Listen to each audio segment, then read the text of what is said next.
Hey everyone, Those Are the Girls with Mallory and Friends. I'm Mallory, and we are changing culture and bringing back traditional values. So I am super excited for today's episode. For this month, the month of January, our topic is human trafficking awareness. So I'm going to be talking to a variety of different women who are in that field and who are bringing awareness in any capacity. And that's going to be the topic. And also, too, just a reminder of our donation. We are selling our t-shirts with the designs you guys picked out, and 100% of the proceeds are going to go to True Justice International. So just a reminder on that. So without further ado, let's get to it. So today's guest is Landon Newsom, also known as Matriarch, and she is a singer, songwriter, and honestly, I found out about her. She was on Abby Johnson's podcast, which is super cool that she even responded to me. Like, that's how awesome she is. And she's just going to tell us a little bit about herself, and then we're going to get into some really good topics. So first, Landon, can you tell us a little bit about yourself and how you got into music and things like that? Yeah, well, thank you so much for having me on your podcast. I think it's awesome that you're doing this because this is what needs to be done to shift culture. So I am a singer-songwriter. I'm a mom of three. I ultimately decided to leave Hollywood when I learned about how much sexual exploitation, how much pedophilia, and just overall darkness is within that culture. I realized I had to make a choice, and my choice was to leave. And so I literally left Hollywood and California, but also in search of an environment that could nurture my, conservative values and family that aligned with those things so that I could truly grow and blossom and bloom. So that's what I did. I left. And now my husband, Robbie Starbuck, and we have a podcast called Grow Up, which is on YouTube, and now going to be in Rumble. And I also, so I write music and I talk about that. And I also do a lot of education, awareness, fundraising, and advocacy for human trafficking victims. Awesome. So you guys, she has a lot of knowledge and she knows a lot. She knows what she's talking about. So that's like the first thing I want to say. So first I want to get into, you talked a little bit about the pedophilia and sexual exploitation in Hollywood. Is there something you can tell us, like a story or something that happened that really like sparked you and you said, okay, I can't be a part of this anymore? Yeah, so it's interesting. Hindsight's always 2020. But when I was in the industry, I'd grown up in it. I'd grown up as a child actor and model. My own mom was a model. So I really didn't have a choice in it. It was something that I was just brought up into. And so a lot of the things that I was exposed to or saw seemed normal at the time. And it wasn't until I started maturing, it wasn't until I started being around and having my own healthier relationships that I was exposed to this other side of the world that was, reflecting back, this is not normal, this is not healthy. And it kind of shapes my values now about really how I feel about children being involved in entertainment as a whole. But I was able to see a lot of things that at the time I didn't know was not normal. And those are, I would never reveal these people's names and identities out of respect for their privacy. And that's not my story to tell, but there are well-known big names that everybody knows. Some of them that came out of my hometown of Dallas, Texas, that were exploited, that were trafficked, that were used sexually by people in positions of power that manipulated them. And fortunately, I was not one of those. I stayed far away from that, but it was something that I was exposed to or were aware of. And while I did have my own situations where I did feel that I was being exploited, I was not raped or trafficked. So that's important for me to know, because some people think that that I was a victim of that, and I was not. So seeing that, and also seeing how the trajectory of people's careers that made certain choices like that. And some, I'd say, didn't make those conscious choices because they were manipulated and coerced from childlike mind state.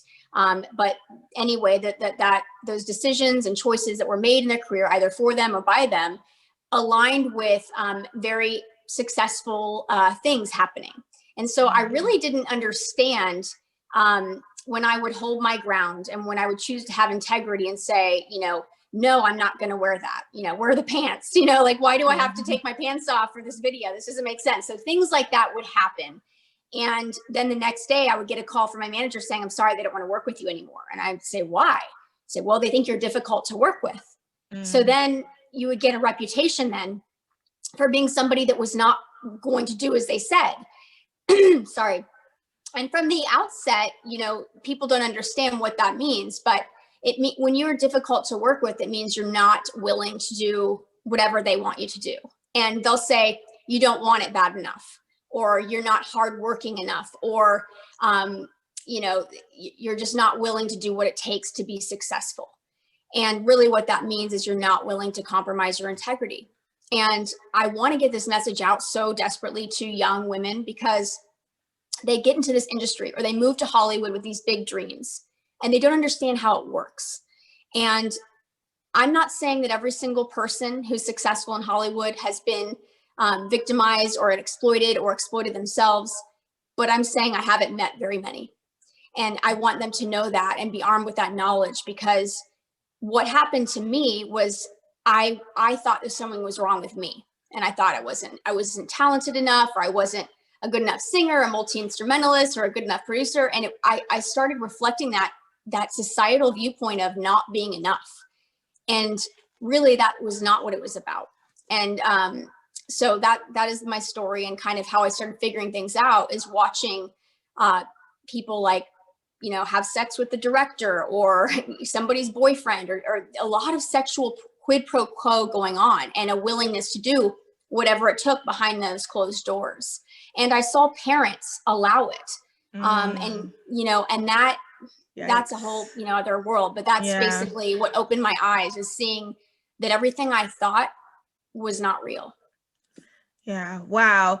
So there's a few things that you were talking about. I was taking some notes, a few things that you said. So you were saying things that you thought were normal. So I guess, I don't know if this is a question or a statement that I have, but is there a way to get people to, especially because when you're younger, you don't really know better. Is there a way to get, especially young women, to understand what is normal and what is not normal? Because if you're seeing it everywhere, then of course you're not going to think anything's wrong. Well, I think that having a sense of identity is really the priority for all young women before you get an Instagram, before you get on the internet, before you come out into the world saying, this is who I am or how I identify, right? Right.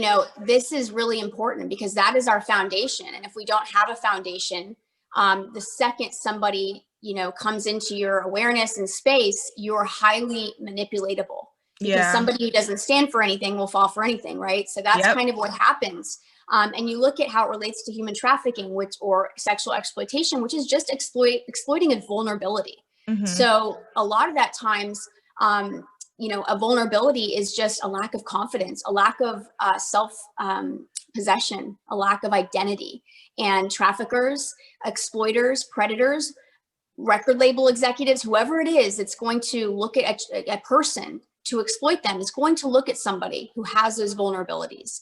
And contrary to that, they're going to look at somebody who is self-possessed, who does know who they are, that knows they're, loved by God and has a strong family. They're going to say, "Ooh, that's too much work." So that's kind of how it works. Yeah. Do you think that so like some of the stuff you said, like having sex for roles with directors and things like that. Also too, if someone's listening with your kids, this probably is not the best episode. I meant to say that earlier. I'll put that somewhere so people know. But back to the question. So if we see that on Law and Order, we see that in movies, we see that on TV, but I guess in my little bubble, I in my head, I'm like, oh, well, people probably don't really do that, or if people do, it's like 3%. So do you think Hollywood is redeemable? Do you think that we should create our own Hollywood? Like, what are your thoughts on that? Absolutely. I think that we have a very polarized selection right now, and we have things like Pure Flix, which I think is serving its own audience, not to knock on that, but it's not really inclusive of everybody that just wants to enjoy a diverse selection of media, but that just doesn't have like all of these I don't even know what to call it. Yeah, well, exactly. So that's what it is. Basically, so it's not good entertainment. It doesn't have that artistic edge and quality that we not only are accustomed to, but is really that we can appreciate, right? Yeah. So you know, we don't have a Transformers movie on the right, Yeah, right? yeah. So things like that, you know, we have to build, and it's hard because you have to be patient, you have to put in the work, we have to start supporting people trying to do that in order for it to be a reality. Yeah, so growing up, my parents loved that stuff. If I said Fireproof, my mom, Fireproof and Facing the Giants, my mom thinks that's the epitome of cinema. She thinks those are the greatest movies that's ever been created. And you know, they have a target market, and they're not bad movies. They're decent, and they're probably the best of that category.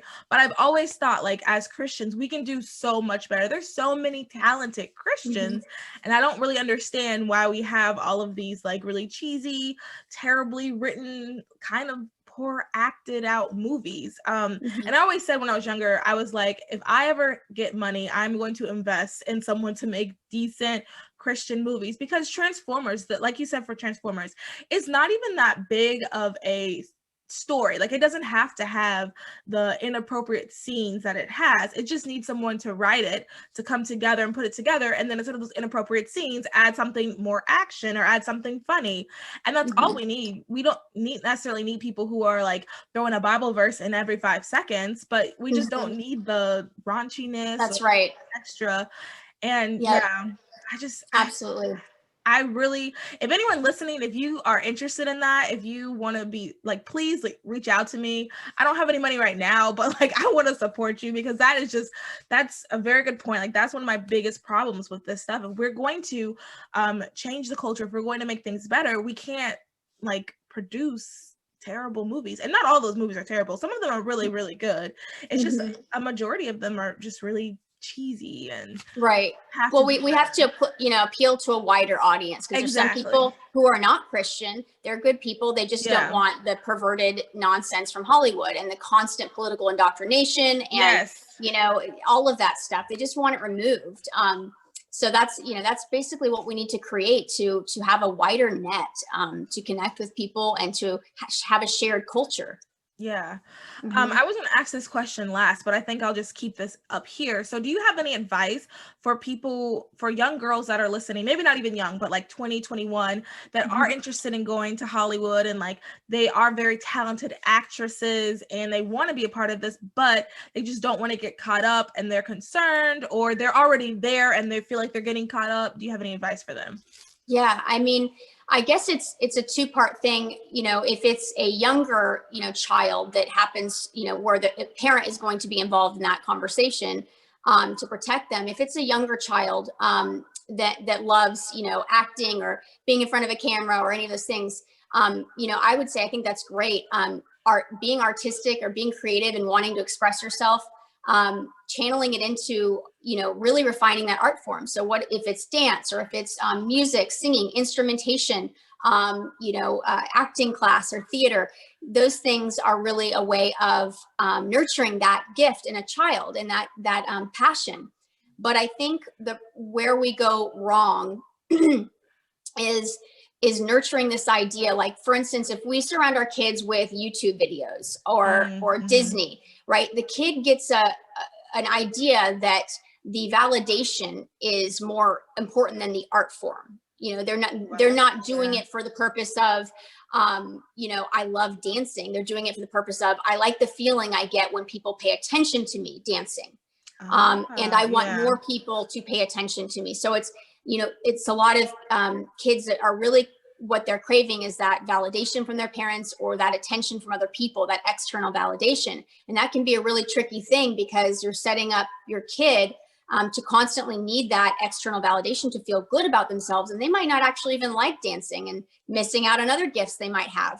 But if the case is they really like dancing, is finding a studio that isn't going to be raunchy and having them sexualized, but get to enjoy dancing and honing their craft. And if they want to make a video to share with friends and family, or invite them to their recital, that's okay. And I think that's a healthy amount of, validation to applaud their efforts and their growth. But it's a tricky thing, because I think I've seen way too many parents, and as a result of what my husband does, directing, being a former Hollywood director, is so many parents get in it for the wrong reasons. They get their kids in it for the wrong reasons. And so when somebody, and there's tells here, when a kid says, I want to go to Hollywood, or I want to be a YouTube star, or I want to be a famous singer, you know, those little keywords are good indicators to me as a parent and somebody who's worked with these Disney stars, writing for them, you know, producing, vocal coaching, all of that stuff I've been involved with. I can tell right away that that's not a good sign, that the kid is not doing it for just the love of that, but needing that external validation, or maybe their parents are influencing that a bit and trying to live vicariously through their children. So yeah, that the goal really tells you that, like, what do they want? What feeling are they trying to get? Is it joy of the dancing, singing, performing, or is it the validation? Okay. Wow, that's good. And I really like what you said, the difference between like the validation or like the joy of the actual art form. That was great advice. Great advice. Okay.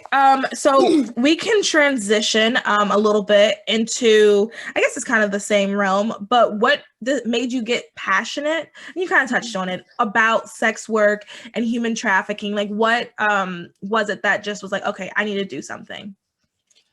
Well, I think having my own children really changed my heart towards really understanding how beautiful innocence is, and and how much effort it takes to protect that. So as a parent, I mean, that really changed me and opened my eyes to so much. But also integrating my experiences in Hollywood and working in the industry as long as I have, understanding that those two things really are very interconnected. Because ultimately it's up to us to protect children. And so when I realized, though, the extent of it, I mean, I thought that it was just kids in Hollywood being exploited. I didn't realize that there was this overall large demand of child exploitation, of CSAM videos. And for those who might not be aware of what that means, it's child sexual exploitation material. You know, people will say child porn, and that's really a gross term, because then we're referring to kids as like a what's it called, like a category, right? Okay. And it sexualizes them, and so that wording is really important. So if you learn something today, child sexual abuse material, so it's really crime scene videos that we're talking about. Yeah, so sorry, I said exploitation before, but it's CSAM is child sexual abuse material. Okay. Yeah. Okay. Yeah. So after you said with your children, that kind of made you understand a little bit more. And I feel like we hear that a lot. Like, once people start having kids, they get to see their minds are open. And can you talk a little bit about family and how important family is in this fight? Right. I mean, family is the first and most important defense against exploitation, because we talked a little bit earlier about vulnerabilities and trauma. So the trauma usually begins in the home. And if you look at the majority of people who have been in prostitution, in sex work, and who have left and exited trafficking, they have all had some tale of being exploited as a child. And so this is a consistent theme going on. And that tells us that it really does start and begin in the home. So the most vulnerable children are the ones who are coming from broken homes, are in foster care, who are, financially disadvantaged, living in areas where they, poor schooling, things like that. Those are the kids that are most likely to be trafficked, to be exploited. And who are in the industry, I should point out. And that's where I thought it was, but I didn't realize the widespread nature of it. It's really any vulnerability. Okay. And then, so next question. With sex work, that's kind of switching gears to a little bit more older crowd. So we hear a lot about sex work in the news, and Kamala Harris mentioned that she was going to make it prostitution legal across the 50 United States. And, we can get into that later. But can we talk a little bit about sex work and why we should not be supporting it? And then also, could you talk about sex work and what we as Christians can possibly do to help people who are in it and things like that? Absolutely. Well, first and foremost, prostitution as a term, I feel like, as believers, as people who want to be loving and accepting and help heal, we have to look at prostitution, prostitutes, sex workers, trafficking victims as the victims that they are, regardless of how they identify. And one of the things that people don't understand is, as a coping mechanism, to reclaim what was taken from them, people refer to themselves as sex workers as a term of empowerment. And it's a way, and I understand it and I can empathize, of reclaiming your own sexuality that was taken from you. So all that they've understood is exploitation. And many of them, this started very, very young. So if we can have empathy and understand that this trauma started way before their brain was even developed. They didn't have that family unit that was supporting them and loving them. So their sense of self-worth is so distorted. And then you add that trauma, you add that normalcy and what those brain patterns that are making that their identity. And so when somebody says I'm a sex worker, that is a term that they self-identify as. It doesn't change the nature of what's happening to them, which is exploitation. So whether you identify as being okay with exploiting yourself or not, it doesn't change the nature of what's happening to you. And over 70% of people, sex workers, have been raped or abused by the buyer.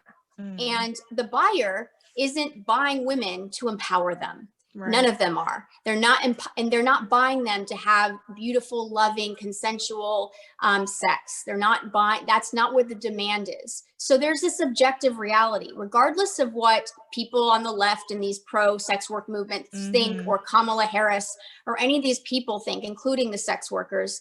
It doesn't change the nature of what the buyer is consuming. There's objective reality here. And this is an exploitation industry. They're buying women to act out these horrific fantasies, and that is it's the nature of what it is exploitive and disgusting. And women are not for sale. Children are not for sale, and we're not receptacles for men. And that is basically, we have to speak truth about that, about that objective reality, and not be afraid to offend anyone, including somebody who's a victim. Now, how do we broach that conversation, right? How do we talk to somebody who might identify like that? And it's going to be the same way with love, with empathy, with understanding, and a lifeline, and letting them know that we care about them, and that they deserve wonderful things, love, jobs, whatever they want, whatever you feel on your heart is needed at that moment. And there's lots of wonderful things you can do. You can make care packages, you can support organizations that go and do that outreach, that have been trained. So, I wouldn't recommend, without really having an understanding of how to do this work effectively. We could be hindering it if we really don't know, and we don't have that training of how to talk to people that are trapped in this. So we want to give them those lifelines and support, and we can learn how to do it. We can get trained in it, or we can support people who do this work actively and successfully to help them safely exit and slowly realize their self-worth, slowly build that trust relationship, because it takes time. We think about how long they've been exploited, going back to childhood. It's not going to happen the first time you meet somebody and say, Jesus loves you, I love you, here's a care package, let's go. It doesn't work like that, right?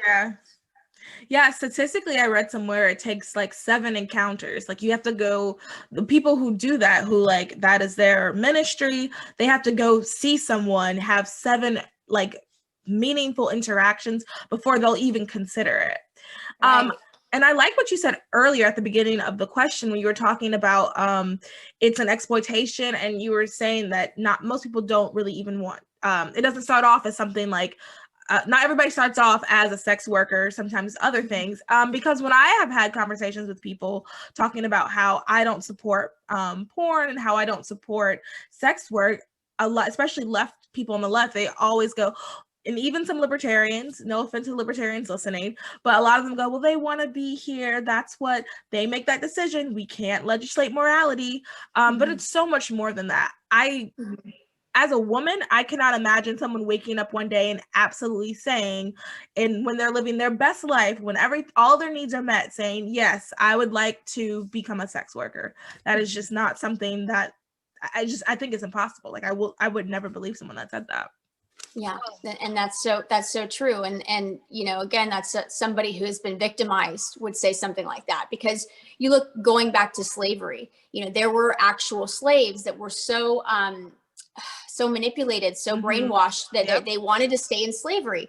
And this is, you know, I've studied brain science a lot because I wanted to understand trauma. I wanted to understand it, you know, for my own healing and for helping others.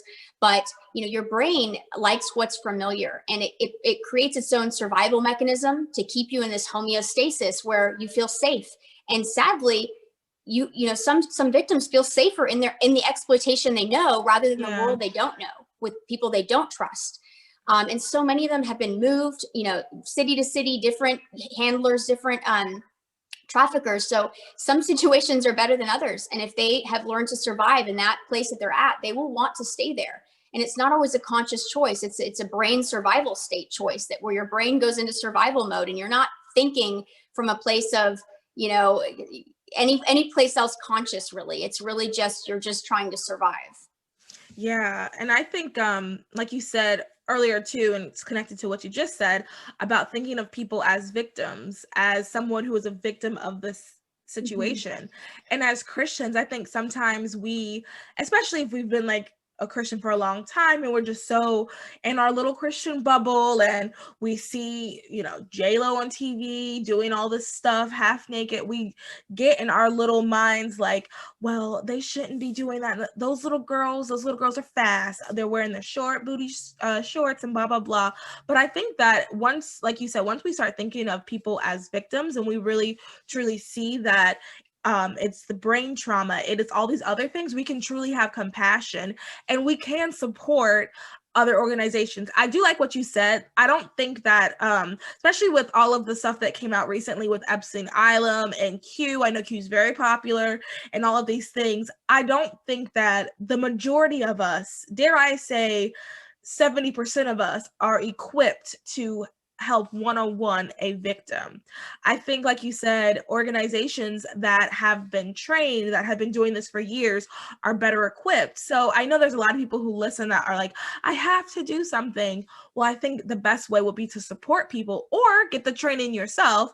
I don't think, you know, going up to someone you think is a victim is the best method either. So on that note, you said care packages and you said support organizations. Are there any particular ones that you absolutely love that you want to share? And I wanted to touch on something too, is some people think, you know, I want to do something with trafficking, but they don't, you know, going back to the vulnerability thing. The people at the most risk, we have the ability to interfere before a trafficker comes for them. And so those people get overlooked. The kids in foster care, the kids that are left after school, that the parents are working 2 jobs, you know, those kids are the kids that we need to be a friend to, that let them know that we're there for them if they need anything. We don't need to come into this with this hero egoic mindset of I'm going to rescue people. It's I'm going to be a loving person of light walking around to let them know I'm here. I'll be a light worker for you. I will help bring you to church. I'll help bring you food, whatever it is that you need. I'm here for you. And just letting them know consistently that we're that loving presence in their life unconditionally is really the lifeline. And it may take a long time for somebody to feel comfortable opening up to you. It might be somebody you've known a long time that says, hey, you know, I've been abused by my stepfather for years and years and years. And so that's why it's really important to focus inward on who we are and how we show up for people, rather than focusing on the acts and how we can show up as a hero. Right. So, you know, foster kids, again, you know, the most of these kids that are being rescued in these raids all across the country that we're hearing about, you know, where federal marshals go in, these kids have all been in foster care at one point or another. And so those are the kids that we can rally around. And, you know, it varies from state to state what they'll allow us to do. But if you can be an advocate and you have time to be a mentor or to help offer a ride or karate lessons or whatever it is, that is anti-trafficking work. So I really want to emphasize that, you know, any kid that's in a position of vulnerability or whose parents might be struggling, intercede, be that person, because you are rescuing somebody from potentially being trafficked. And that's how we make a dent. And also, participating in the culture that creates the demand, removing ourselves. So before we even get to that point where we're sitting watching Beyonce, twerk or whatever, J-Lo on live stream or whatever culture we're consuming, we shouldn't even be commenting, because we shouldn't even be watching and supporting it. So rewind, comes from within, comes with how we're participating in that culture. Because if nobody's watching, there's no funding for it anymore. And so we then take that money, our attention, our energy, and we reinvest it into things that we want to see, the world that we want reflected back to us. And that takes a lot of work, and that's harder to do than just criticizing everything else and trying to rescue people, right? And that was my own journey, is thinking I could fix it, and you can't. You can just do those things working from the inside out. Yeah, no, I love that, especially because like I said earlier, when this first happened, I know there was a lot of people who were like, yeah, I'm going to get mine, I'm going to rush in. And it's like, there's so many other things that we can do. And I really like that you touched on the foster care system. And I want to do some episodes talking about that eventually as well, because that is something that we need to work on. And God calls us to be there for the orphan. I mean, I don't know 100%, like foster kids, some of them are orphans, some of them, their parents are just not in their lives right now. But either way, the Bible does call us to be there for them. And I'm really glad that you touched on that. Another thing that I wanted to talk a little bit about is you said consuming content. So another huge thing is porn. Porn is really big. It has it's just gotten bigger over the years. And growing up, so we didn't have access to internet because my parents were very much like, no, like they were very, very strict. And like at the time, I absolutely hated it. I was mad at them. Now I'm like, okay, all right, y'all did good on that one. I'll give you this one. But I know that I had other friends who grew up and they didn't even mean to fall into stuff. It just sometimes things will pop up. So now there's people who I'm 26. So now there's people who are my age and even a little bit younger who were exposed to things at a young age, not even intentionally.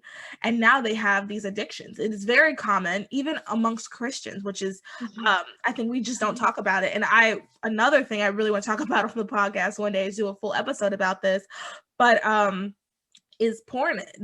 A porn addiction is it's common, and it's even common amongst Christians. So I just wanted you to talk a little bit about that, a little bit about what we can do to maybe, well, you mentioned just stop consuming. So are there other things we can do? And then also to, we're recording this in December when MasterCard and Visa no longer are taking Pornhub subscriptions, or worded some way like that, and which is great. So are we going to see more things like this? Do you think other companies are going to take a stand?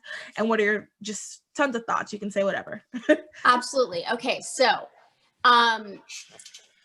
Fight the New Drug is a great resource, and maybe you can have somebody come. Yeah, that's a great resource because they go into the brain science, and it's not just moralizing. And I'm feeling that we're all being called to come at this from a place of where the language other people speaking, the people who might not be believers. So it's not going to help to throw Bible verses at people. They have to understand that there actually is brain science behind this, and porn is a drug, and it's not a drug in the sense that you're putting it in your mouth, but it's something that you're consuming that has the same effects as something like cocaine on the brain, the same addictive propensity. So knowing that, we have to, be aware of how dangerous it is and how highly addicting it is, and how widely available it is. It's built into the algorithms. Porn, you'll ask any parenting expert or anybody who is an expert in online safety, porn is just 2 clicks away from children. And in a world where Chrome and Google is in the classroom, in the home, all of the smart technology, it is going to find your child. It is a struggle being a parent. It's the first generation where we've had to protect your home from the inside out, not just locking the doors, but from the inside out. So I think it's really great that your parents were like, look, we're just no internet. We're not doing that. And it's hard. It's hard to be the parent doing that because it's counterculture and your kids, you know, not going to be happy about it. Was not happy. I was annoyed. Yeah, absolutely. And, you know, and I would encourage, we talk to our kids, we explain why. They understand, they even, you know, at an age appropriate level for each of them, what trafficking is, what exploitation is, what happens to the brain, why some people choose this, and how they might not see those traps, so that they really understand, rather than just being like, no, you know, this is why. And now as they get older, they start to see that. They start to see, by just meeting people, those differences. So, you know, with porn culture isn't just pornography, right? It's any culture that is promoting the sexualization of not only children, but women. And that isn't just about like revealing outfits, but it's about anything that is promoting sexuality, hypersexuality. And so that's basically falls under that definition. And so when we have a whole Instagram influencer culture, Kardashian culture, we call it, you know, it's this narcissistic culture that is hypersexualized, and it's sending that message that this is our identity. This is how you are. This is a currency. This is where you derive value, attention, affirmation, all of that stuff. So if we get rid of all that junk, it makes it a heck of a lot easier for children to learn who they are truly, when that's not distracting them. It's like the same thing as offering our kids drugs every day. We would never do that. But the social media, the effects of social media on the brain, causing, you know, astronomical levels of anxiety, depression, addiction, and the pornography, it all goes together. So the only solution really is to remove it all. And I've tried as a parent to be like, well, maybe this is okay. Let's leave this, maybe. And all it does is stress you out as a parent, because it's just so much garbage to have to micromanage. So really, we just kind of wiped the slate for us. That was the right decision, and just slowly allow what media is appropriate into their lives. And that enriches them. It's not just about like avoiding what's bad. It's about like, what could you be doing with your time, right? In that time, like what was good that we were missing? What was helping us grow, or was really funny that we missed out on, right? In lieu of all this garbage that isn't doing anything but making us feel, you know, further away from who we are. And so porn, and I forgot to mention the two organizations I work with are Exodus at joinexodus.com or .org, and Exodus Cry. Those are two organizations that you can go to that are great. Exodus Cry is doing amazing outreach. They have a great film. So they are the ones who started Trafficking Hub, the Trafficking Hub campaign to draw awareness to the exploitation, the trafficking, and abuse of children on their platforms. Pornhub, also known as Trafficking Hub, does not require age or consent verification. And while we're really excited that all of these efforts from grassroots activists all the way up through Exodus Cry and Layla Mikawa at the top of that, leading that campaign, you know, there's so much work to be done. We're happy that Visa, MasterCard, they pulled out, and that was a great step in the right direction. But people don't realize you can still be, you know, a verified user with just an email. So it is making it harder. But the nature of the whole platform needs to be removed, similar to the way Backpage was removed when the Trump DOJ removed that. There was so much child trafficking happening on that platform that stopped, and they were able to make those rescues, identify those children, and take it down. And that's really what we have to decide in society, is if we're going to have websites selling children, selling women or not. Is that going to be a value? And, you know, I relate to what you said, like with the libertarians, or I love, you know, anybody on the left, they say, you know, well, it's a slippery slope. We can't legislate morality. Our whole Constitution legislates morality. We can't go kill people. We can't go rape people. So we have to decide as a society what good comes from allowing women and children and men and young boys too now to be sold online for the financial gain of, you know, pedophiles. And why we'd be sitting here arguing for that. You know, it just, that's really alarming to me, is how many people are an advocate for pedophiles without even really realizing what they're doing. Yeah, and everything you said, like great, great points. I talked to some of my friends who aren't, I have a really good friend who isn't a Christian, and we talk about Pornhub and watching porn and things like that. And I've sent him a lot of Fight the New Drug resources. And he has stopped. I want to say he's like at day 80 or something like that. So very proud of him for that. If you're listening, love you, proud of you. But one of the things that he did say that has really gotten to him is, like you said, the age. They don't verify the age. And it's a lot of it, you could be watching underage kids, and that's pedophilia. And he said, like, when he learned a little bit more about that, that really was like, okay, I need to stop. And I think that like you said about legislating morality, I think that there are some things that are just wrong. And I know we live in a very relative society now. And this podcast is targeted toward Christians, but there are people who aren't Christians that do listen to it. And even though we live in a relative society, there are objective truths. Like you said, murder is objectively wrong. There's no way to get around that. Rape is objectively wrong. And marketing off of exploitation, profiting off of exploitation, participating in further exploitation, because that's what you're doing when you're watching it. You're participating in the exploitation. That is objectively wrong, and there's no way getting around it. And I do think you're very right. We do have to start standing up and saying, like, this is wrong. And those organizations are great. I've heard of a few of them, and I will leave in the description the links and like how to get involved with them and things like that. Absolutely. And I wanted to point out, because somebody brought this to my attention yesterday. They were like, well, Landon, you're not for, cancel culture and all of that. You're doing the same thing. And it's not the same thing. No, promoting, child exploitation, rape and torture videos, and women with plastic bags on their heads, suffocating them. This is not cancel culture. This is illegal. This is illegal and exploitive. Yeah. So it's the same thing as, would you go and shop at a store that was selling children? No, you wouldn't. Would you have a credit card of a company that sells children and uses their credit cards? No, we wouldn't. So we have to start thinking about that in terms of this. It's not that we don't like their ideological viewpoint. It's that they're committing a crime, an atrocious crime. Yeah. And to piggyback off of what you said, I lost my train of thought. Cancel culture.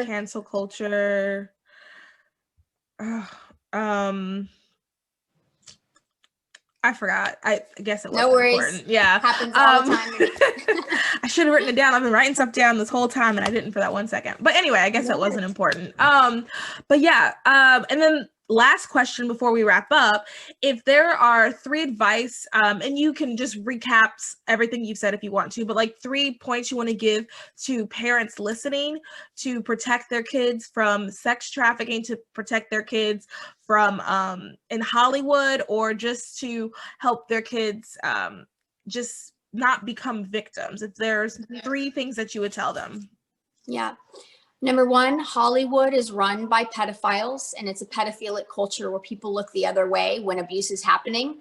And it's an exploitive industry. It is not a healthy place to raise a healthy child with boundaries and a strong sense of identity beyond that external fake validation that is very confusing for a child. So if you want to protect your child, keep them out of Hollywood.